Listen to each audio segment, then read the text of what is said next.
Allez, on va essayer de comprendre ce que c'est que cette histoire de camp du bien et de camp du mal. Et ça va faire mal.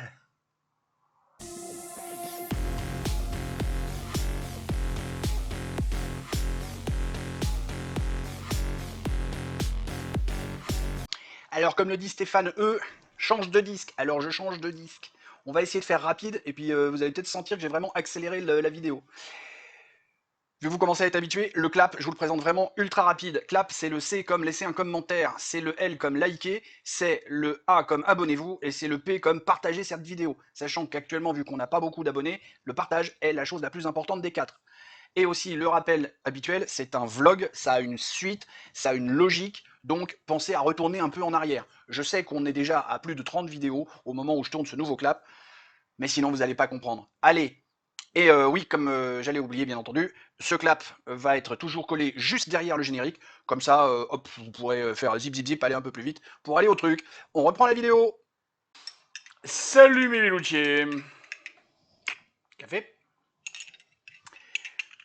Euh, cette histoire de camp du bien et de camp du mal. Bon, allez. On va essayer de raconter un peu 2-3 trucs là-dessus. Sans plus attendre le point planning. Demain, j'avoue que je l'ai un peu fait exprès. Hein, parce qu'après avoir parlé du camp du bien, du camp du mal, si on fait un épisode sur le wokisme, je trouve qu'il y a une logique. Après-demain, on va mettre le doigt sur un sujet extrêmement sensible sur lequel je devrais avoir un déluge de commentaires tellement ça va faire jaser. Parce que oui, là je vais surfer sur un truc extrêmement glissant. Genre tu vois une patinoire sur laquelle on a mis de la vaseline et on y va avec des toiles cirées.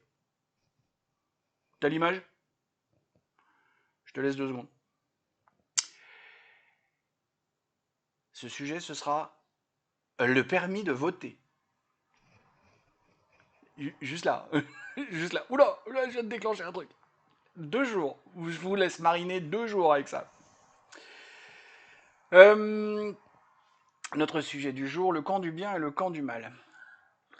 En fait, je vais vous passer direct. Ouais, je vais vous passer direct. Remarque, je suis con, c'est pas ça qu'il faut que je fasse. Si je fais ça, c'est mieux.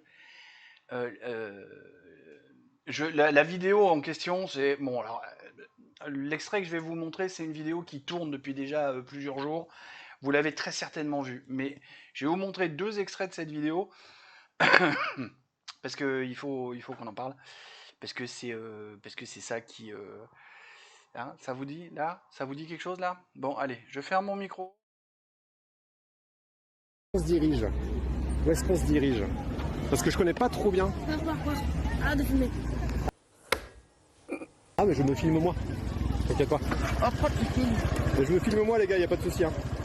Non, fais ça, fais ça. Pourquoi qu'est-ce Je crois que j'ai fermé mon micro un peu tôt et je me suis coupé la chic moi-même. On fait juste un petit break là sur ce truc-là. Le gars, le gars, son pseudo c'est Pantoufle, mais pas de E à la fin. J'espère qu'il a une raison sur l'historique de. Parce que bon. Les pseudos débiles, déjà depuis 16 ans que je joue à World of Warcraft, quand je vois des mecs débarquer et des pseudos débiles, ça me hérisse le poche. Je fais preuve d'un petit peu d'originalité. Enfin, bref, peu importe. Sa tête de débile, parce qu'il s'est marqué sur sa gueule qui bouffe du quinoa à 4 heures, tu vois, c'est le bobo gauchias dans toute sa splendeur. Et là, juste à l'oreille, on entend le premier gamin qui parle. Je suis même pas sûr qu'il ait 14 ans. Je suis même pas sûr qu'il ait le droit de monter sur un scooter. Il vient et il lui dit pars, va-t'en. Et l'autre, plutôt que d'avoir la seule réaction saine d'un adulte normalement constitué face à un gamin qui te manque de respect, lui dire petit branleur, ferme un peu ta gueule. Non, t'inquiète, tout va bien, je me filme moi. Le mec s'excuse devant un putain de branleur de 14 ans, voire même moins. Moi, en bon état, ma première réaction c'est t'es sûr que t'as le droit d'être là-dessus, toi, petit con? Va voir ta mère, rentre chez ta mère. Tu me parles pas comme ça, sinon je t'en colle une. Mais non. Inversion des valeurs. La bobo-gauchiasserie. Inversion des valeurs. Le petit branleur arrive avec son scooter comme ça et commence à lui manquer de respect alors qu'il est adulte. Mais non, non, non. Ah, non, non. Bon, et puis vous avez certainement vu, et pour ceux qui l'ont pas vu, bon, vous avez le lien de la vidéo qui vient de Kim Jong Unique. C'est une chaîne que je vois de temps en temps passer, je pense que ça vaut. Ça explique tout. Je vais vous montrer un deuxième extrait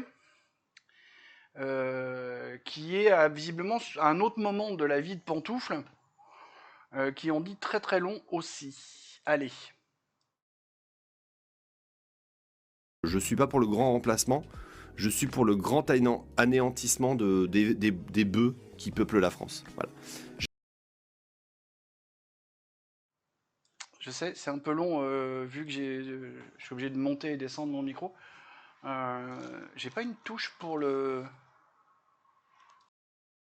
Ah si, je suis con, j'ai une touche pour le couper parce que... Bon, bref. Ablanor et ses turpitudes intellectuelles. Il est pas pour le grand remplacement, il est pour le grand anéantissement des bœufs qui peuplent la France. Donc dans sa tête, les bœufs, hein, c'est tous les gens qui votent un peu à droite. Mais t'es un mouton. Pantoufle, t'es un mouton. Pourquoi tu veux niquer des bœufs? Car, Pantoufle, tu n'as aucun recul sur la société. Tu te fais, comment ils disent les jeunes, bolosser par des branleurs de 14 ans. Du haut de tes, je sais pas, il a 25, peut-être 30. L'autre, il est censé être père de famille, soutien de famille, tu vois, il est censé avoir un foyer et tout. Il se fait bolosser par des branleurs de 14 ans à peine. Mais par contre, dans sa tête, il y a des gens... Merci. C'est un commentaire de... C'est quelqu'un qui a liké un de mes commentaires, je suis content. Dans sa tête, il y a des gens qui pensent mal. On y arrive sur le camp du bien et le camp du mal. Du coup, ils doivent être anéantis. Anéantis. Carrément. Hein, il a même du mal, parce que le mot est compliqué, anéantissement, il n'arrive même pas à le dire correctement. Tellement, en fait, dans sa tête, il y a un petit bout qui doit dire « Dis pas ça, tu vas dire une connerie, tu vas dire une connerie !» Et puis ça sort quand même. C'est affligeant. Affligeant de conneries. Et donc, cette histoire de camp du bien et camp du mal, en fait, ça vient de là, c'est là que ça commence. Ce gars-là est persuadé qu'il pense bien, et que les autres à l'autre bout, donc à droite, pensent mal. Alors moi, à droite, j'y suis depuis mes 15 ans. Hein. J'ai jamais, moi, eu l'idée de dire que les autres pensent mal. Je me suis dit, tiens, ils ont une opinion qui est différente de la mienne, et surtout qui n'est pas compatible pour qu'on vive ensemble. Et encore, quand j'avais 15 ans, donc il y a pas loin de 40 ans quand même, merde déjà, le clivage n'était pas encore trop grave, on arrivait encore à plus ou moins échanger, et on était quand même au début de la diabolisation de Jean-Marie, on était au début de tout ça, si t'avais le malheur de dire que tu votais Front National, non, là t'étais déjà mis au banc de la société. Hein, moi je me suis fait éjecter par des gens avec qui t'as des relations amicales depuis 1 an, 2 ans, 3 ans, ils découvrent que tu votes Front National, poum, ils arrêtent de te parler. Juste parce que tu votes Front National. Et tu fais waouh. Alors toi, avec ton QI à peine supérieur à 85, c'est bon, bah t'as bien fait. Alors que moi, depuis 2 ou 3 ans, je supportais leur gauchisme. J'essayais d'argumenter, j'essayais même de discuter. Difficilement parfois. Hein. Mais jamais je me suis dit, ils pensent mal. C'est pas le camp du bien versus le camp du mal. Il faut arrêter ça. C'est des opinions qui sont différentes, divergentes, opposées. Et alors là, aujourd'hui, arrivé en 2024, là, on n'est même plus à la notion d'opposition. Il m'apparaît assez clair qu'il devient quasiment impossible de faire société avec ces deux groupes-là. Enfin, on va continuer à dérouler parce que, alors j'ai plus de vidéos à vous présenter, mais j'ai d'autres éléments. Moi, j'avoue que, ouais, depuis bientôt 40 ans, j'en ai plein le cul de me faire juger en permanence. C'est chiant de se faire juger. Juste parce que t'as une autre opinion. Et ces gens n'arrivent pas à comprendre que tu puisses penser différemment d'eux. C'est hors norme. Et dès que tu commences à mettre deux doigts de logique, tu vois, de trucs bassement matérialistes, alors là, mais tu te fais traiter de tous les noms. Je vais prendre un exemple sur le sujet épineux et sensible des migrants. Il y a des associations, Utopia 56 par exemple, qui se fait financer par de l'argent public et qui veut faire venir un maximum de migrants en France et qui trouve ça normal. Donc dans leur tête, faire venir des migrants qui vont profiter de la manne de l'imposition des contribuables français qui travaillent pour payer leurs impôts et que tous ces gens-là qui arrivent d'un autre pays et utilisent l'argent qu'on donne aux impôts, dans leur tête, c'est normal. Et quand tu essayes de transposer en disant mais chez toi, à tes frais, avec ton fric à toi, t'en as pris combien? Là, pour eux, c'est le connard, machin. Et puis alors là, t'as tous les mots qui volent. Hein. Ils n'arrivent pas à transposer. J'ai bien aimé comment s'appelle un micro-trottoir de Vincent Lapierre qui date déjà d'il y a quelques années, où justement il interpelle des gens. Est-ce que vous êtes pour les migrants, les machins, les trucs? Vous seriez prêts à en prendre chez vous? Et les gens, oui, oui, oui. Et ben ça tombe bien, j'en ai un là. Et il avait un gars qui... Et là, d'un coup, alors là, ils avaient aquaponé avec leur grand-mère. C'est oui, oui, oui, je suis prêt à en prendre chez moi. Bah tiens, j'en ai un. Ah oui, mais en fait... La logique, putain, si tu veux faire venir des gens dans ton pays, sois prêt à les prendre chez toi, avec ton fric. Ah non, tout le temps que c'est avec le fric des autres, on peut, mais avec notre... Non, là non. Vous voyez, et c'est qu'un exemple, hein, c'est pas l'objet de cette vidéo de parler des migrants, parce que je vais vous parler aussi de l'illogisme des fameux antifas. Vous avez regardé les méthodes des antifas? Prenez 2 secondes un jour pour regarder en détail comment fonctionnent les antifas. Les antifas, dès qu'ils voient un mec qui ressemble de près ou de loin, selon leur définition, à un fasciste, ils l'attrapent, ils lui cassent sa gueule. Ils disent que ces gens pensent mal, encore une fois, ils les insultent, ils les ostracisent, ils leur tapent dessus, mais vraiment, Raphaël Arnaud tape violemment sur la gueule des mecs qu'il a déclarés fascistes. C'est-à-dire qu'en plus, 3/4 du temps, c'est faux. Si, des fascistes, il y en a en France, faut pas se voiler la face. À mon avis, pas beaucoup, mais il y en a. C'est-à-dire que la plupart des gens qui se font traiter de fascistes, en fait, ne le sont pas. Peut-être, je sais pas combien il y en a, 1 sur 10, 1 sur 5, je sais pas, je pourrais pas dire. Mais il y en a. Sauf que sont très peu nombreux. Et donc Raphaël Arnaud et tous ses copains, quand ils tapent sur la gueule des mecs, ils disent t'es un facho et on te tape dessus. Mais c'est pas ça justement le fascisme? Interdire aux gens de penser différemment? En fait, sincèrement, hein, pour avoir bien étudié le truc, plus fasciste qu'un antifa, j'ai pas vu. Hein. Mais ils sont dans le camp du bien. Parce que grâce aux merdias, ils ont réussi de manière hégémonique à mettre en place une doxa qui dit que le fascisme c'est le mal et la gauchiasserie c'est le bien. Alors je sais que je suis pas tellement plus intelligent en parlant de gauchiasserie, hein. Mais au bout du compte, moi j'ai envie de faire la réponse du berger à la bergère. Hein. J'ai cette fâcheuse tendance à fonctionner un peu comme un miroir et beaucoup comme une éponge. C'est-à-dire que quand tu m'envoies du mauvais, je te renvoie du mauvais. Et en ce moment, putain, du mauvais, j'en prends pas mal. Pour essayer d'arriver à une sorte de conclusion de ça, parce que, bon, on a vu le gars de Pantoufle, hein, qui se fait bolosser la gueule par un gamin de 13 ans. On a vu le principe tu penses bien ou tu penses mal.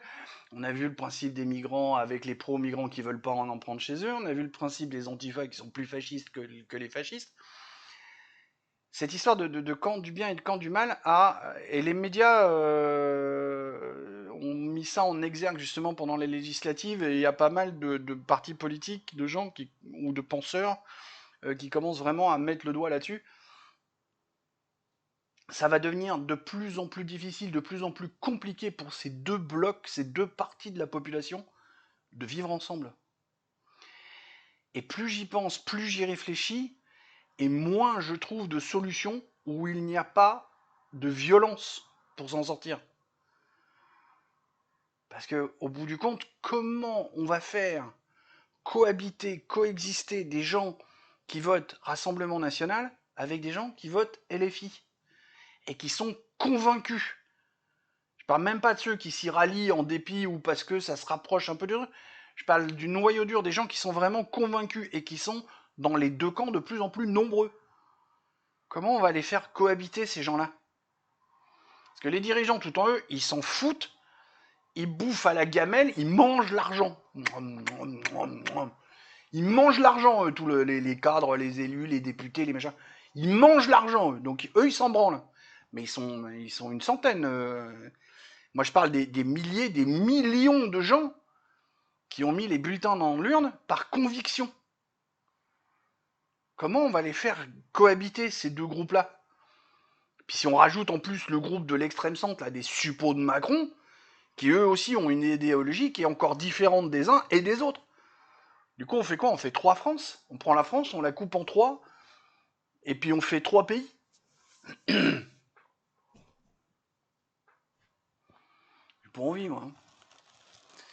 Pousse-toi, la notif. Tu me gênes. Je suis inquiet.